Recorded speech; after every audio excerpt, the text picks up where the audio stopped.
رمضان کے بعد سب سے افضل روزے اللہ کے مہینے محرم کے ہیں، یعنی مہینے کے اعتبار سے محرم کے روزے افضل ہیں رمضان کے بعد۔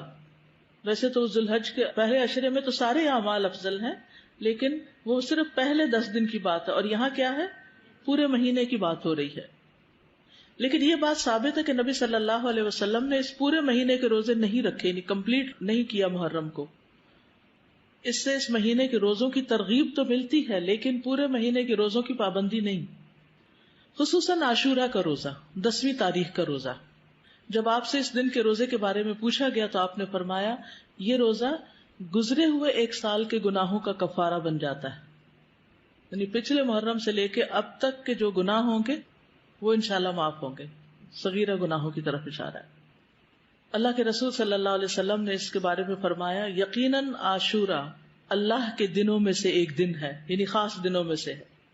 تو جو چاہے اس دن روزہ رکھے، جو چاہے چھوڑ دے، یعنی نفلی روزہ ہوگا، فرض نہیں ہے۔ رمضان کے روزے فرض ہونے سے پہلے یہ فرض تھا۔ ابن عباس سے روایت ہے، وہ کہتے ہیں کہ میں نے نبی صلی اللہ علیہ وسلم کو نہیں دیکھا کہ عاشورہ کے دن اور رمضان کے مہینے کے علاوہ کسی دن کو افضل سمجھ کر آپ نے اس دن کا روزہ رکھا ہو۔ تو اب آپ کو بات سمجھ آ گئی کہ 9 تاریخ کا جو روزہ ہے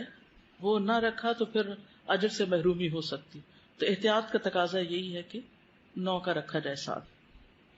دور نبوی میں بچے بھی عاشورہ کا روزہ رکھتے تھے، بچے بھی روزے رکھتے تھے۔ ربیہ بنت معوذ سے روایت ہے کہ نبی صلی اللہ علیہ وسلم نے عاشورہ کی صبح انصار کے گاؤں میں کہلا بھیجا، جس نے صبح اس حال میں کی ہو کہ روزے سے نہ ہو تو وہ اپنا باقی دن پورا کر لے، یعنی درمیان میں بھی روزے کی نیت کی جا سکتی ہے، نفلی روزے کی، اور جو شخص روزہ دار ہو تو وہ روزہ رکھے، یعنی جسے نیت کر لی وہ پورا کرے۔ ربیہ کہتے ہیں کہ اس کے بعد ہم لوگ خود بھی روزہ رکھتے اور اپنے بچوں سے بھی رکھواتے، ہم انہیں اون کا ایک کھلونا دے کر بہلائے رکھتے، جب کوئی کھانے کے لیے روتا تو وہی دے دیتے، یہاں تک کہ افطار کا وقت آ جاتا۔ یہ تربیت ہے نا، ٹریننگ ہے، تو ضروری نہیں کہ ہر وقت جب بچہ روئے اس کو ضرور دودھ دیا جائے یا کھانے کو دیا جائے، تھوڑی دیر رونے بھی دیا جائے یا بہلا دیا جائے۔ اس دن کا روزہ جو ہے یہ مستحب ہے۔ جابر کہتے ہیں کہ رسول اللہ صلی اللہ علیہ وسلم ہمیں عاشورہ کا روزہ رکھنے کا حکم دیتے، ہمیں اس کی ترغیب دیتے اور اس موقع پر ہماری نگرانی فرماتے، یعنی رکھا ہے کہ نہیں۔ اس کے بعد جب رمضان کے روزے فرض کر دیے گئے تو آپ نے ہمیں نہ حکم دیا نہ منع کیا، اور نہ اس موقع پر ہماری نگرانی کی، یعنی نفلی روزہ ہو گیا، مستحب ہو گیا۔ حضرت عائشہ سے روایت ہے کہ جاہلیت کے ایام میں عاشورہ کے دن کا روزہ رکھا جاتا تھا، جب اسلام آ گیا تو اب جو چاہے اس کا روزہ رکھ لے اور جو چاہے اسے چھوڑ دے۔ لیکن نبی صلی اللہ علیہ وسلم نے 2 دن کے روزے کا ارادہ کیا، یعنی 9 اور 10 کا۔ عبداللہ بن عباس کہتے ہیں جب رسول اللہ صلی اللہ علیہ وسلم نے یوم عاشورہ کا روزہ رکھا اور اس کا روزہ رکھنے کا حکم دیا تو صحابہ نے عرض کی اللہ کے رسول یہی دن ہے جس کی یہود و نصارہ تعظیم کرتے ہیں۔ اس پر رسول اللہ صلی اللہ علیہ وسلم نے فرمایا جب آئندہ سال ہوگا تو اگر اللہ نے چاہا تو ہم 9ویں دن روزہ رکھیں گے۔ کہا اس کے بعد آئندہ سال نہیں آیا کہ رسول اللہ صلی اللہ علیہ وسلم وفات پا گئے۔ ٹھیک ہے، تو افضل کیا ہے، 2 دن کا رکھ لیا جائے، 9 اور 10 کا۔ اور 9 محرم جو ہے بعض کے نزدیک 9 اور بعض 10 دونوں کو عاشورہ کا دن بھی کہا جاتا ہے۔ پہلا عشرہ ہے نا اس میں، جی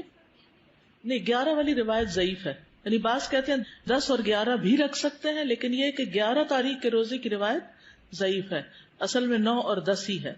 ابن القیم کہتے ہیں کہ ابن عباس کا یہ کہنا تم محرم کا چاند دیکھو تو گنتے رہو اور 9ویں تاریخ کے دن کی صبح روزے کی حالت میں کرو، تو اس سے مراد یہ نہیں کہ عاشورہ 9ویں تاریخ کو کہتے ہیں، بلکہ ان کی مراد یہ ہے کہ 10ویں سے پہلے 9ویں کا روزہ بھی رکھو، کیونکہ آپ نے فرمایا تھا کہ اگر میں زندہ رہا تو روزہ رکھوں گا، تو یہ ایک طرح سے آپ کی سنت ہو گئی، کیونکہ آپ نے اس کے بارے میں خود صحابہ کو ترغیب دلائی۔ بچے چلیں اگر 2 نہیں رکھ سکتے تو 1 تو رکھوائیں۔ اور یہ جو الفاظ ہیں نا سلسلۃ الاحادیث الضعیفہ کے کہ اگر میں زندہ رہا تو یوم عاشورہ سے 1 دن پہلے یا 1 دن بعد میں روزہ رکھنے کا حکم دوں گا، یہ روایت ان الفاظ سے منکر ہے، یعنی اس کا انکار کیا گیا ہے، اس کی سند ضعیف ہے۔ اسی طرح ابن عباس کا بھی ایک قول ہے جو نبی صلی اللہ علیہ وسلم سے وہ روایت کرتے ہیں کہ آپ نے فرمایا یہود کی مخالفت کرو اس طرح کہ ایک دن پہلے یا بعد کا روزہ رکھو تو اس کی سند ضعیف ہے، تو اس لیے بعد والا نہیں۔ ابن تیمیہ رحمہ اللہ کہتے ہیں صحیح بات تو یہ ہے کہ 9 اور 10 دنوں کا روزہ رکھنا مستحب ہے، کیونکہ آپ کا آخری حکم یہی تھا کہ اگر میں اگلے سال زندہ رہا تو 9ویں کا بھی ساتھ رکھوں گا۔ تو زیادہ افضل کیا ہے؟ ویسے تو پورے مہینے میں روزے رکھ سکتے ہیں، آپ چاہیں تو 11ویں کا ساتھ رکھ لیں، 3 اکٹھے رکھ لیں، لیکن وہ جو ہے نا فضیلت والی بات اور مستحب ہونے والی بات وہ 9 ہی کی ہے۔